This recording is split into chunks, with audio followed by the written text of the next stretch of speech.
I'm not moving on from Jimmy G. I'm a big fan of his, but it feels to me like the football world is not sold on him. The Niners are not sold on him. So what does he have to do to keep the job? Football world is stupid. Speaking of football world, are you guys sold on Matthew Stafford? I mean, 4 games now, we're about 8 to interceptions. We're about 8 interceptions in the last 4 games.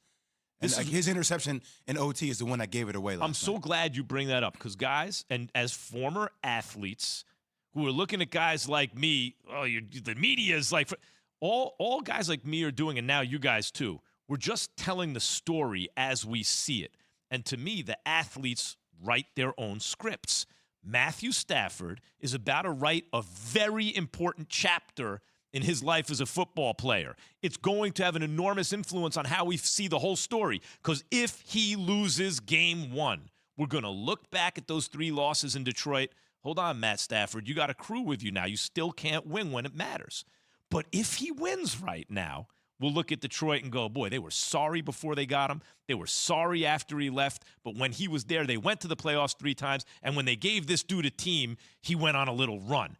Key, he's about to write the script. What's the script going to say? What's it going to say on the page after these playoffs? If he take him to the Super Bowl, then everything is all good. If he doesn't get to the Super Bowl, it's going to be problematic. But what do you see? Like Jay just posed the question. Do you trust him right now? I mean, I think he I think he is capable of doing it with the players around him. They got a tough team against Arizona coming in there that they split. Arizona won in great fashion when they ran into SoFi and blew out the Rams, but that was at the beginning of the season. So things have changed. The Rams just beat them a couple weeks ago in Arizona. Stop, y'all. If he somehow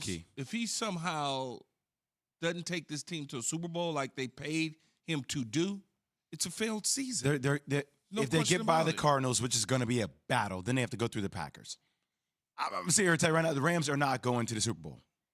Well, that's what they paid him and brought him in to do. You know it's how not happening this year. Justin Herbert didn't win and go to the playoffs yet, even though he's put up sick numbers. Stafford is a version of that. Number 1 overall pick, obvious talent, right?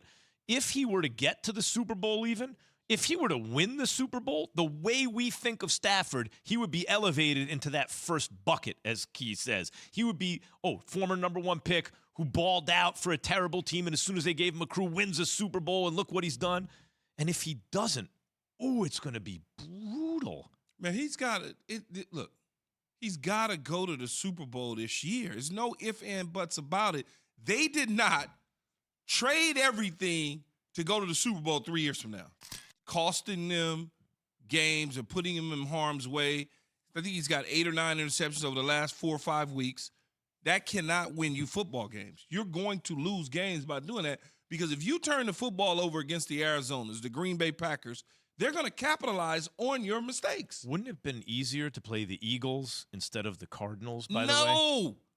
So it's not a big deal that they lost that game? Dude, Max, it does not matter who you play. It's the playoffs. Wait, it does matter who you play. But I thought it's about matchups, so Keith, don't matchups mean something? Matchups mean something, but what makes you think that playing Jalen Young-Hurts in the Philadelphia Eagles is a better matchup than the Arizona Cardinals for them doesn't matter. You've got to play. I mean, that's the mentality of a competitive player.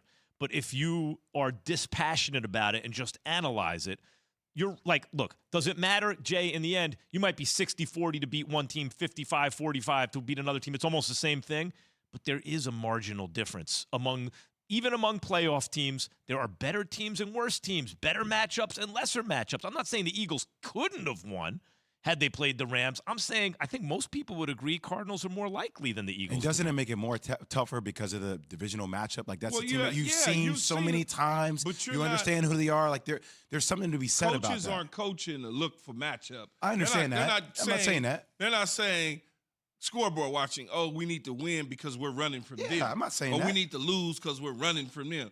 They're not doing that. Now, the Eagles obviously, it would be a tall task for the Eagles to go into L.A. and beat the Rams where Arizona's already done it and they've seen them a couple weeks ago, so there's some familiarity there over the last couple years. There's no question about it. But it's hard as hell, man, to get a win in the playoffs. I don't care who you are. But no doubt, but it's hard for both teams. So that kind of cancels out, like, someone has to win. One of these teams has got to win. And I'm just saying, look, the Rams. Man, Matthew Stafford better not lose, though. That's what I'm saying. That's what we're talking about. They're loaded. He just better not lose, though. He better not lose. You know all. what? Real quick, because we have a little bit of time. I'm thinking about which quarterbacks. We should do this as a segment at some point this week. Which quarterbacks can least afford to lose in the playoffs? Like you just said, Matthew Stafford better not lose. Well, to me, Dak Prescott better not lose. Aaron Rodgers better not lose, right? But one of them got to lose because there's only one of them going to represent the NFC. But there are some quarterbacks where if they lose, I'm thinking about Kyler Murray. You go, you know what? It's not his time yet. But but Kyler Murray is not being paid $30 million a year. They're not paying him that type of money. You think it's just the contracts that dictate that? Okay. The contracts is how we judge you at that position. Nobody is paying bum quarterbacks at the top 3 or 4 in the league. Or very young ones because they haven't been around long enough yet. Like, so, right. Kyler Murray, hey, happy for you made the playoffs. In other words, the fact that Kyler Murray isn't paid reflects the fact that it's not his time yet because he hasn't been around long enough yet. Yeah. That's why Aaron Rodgers, Dak Prescott, Matthew Stafford, Josh Allen.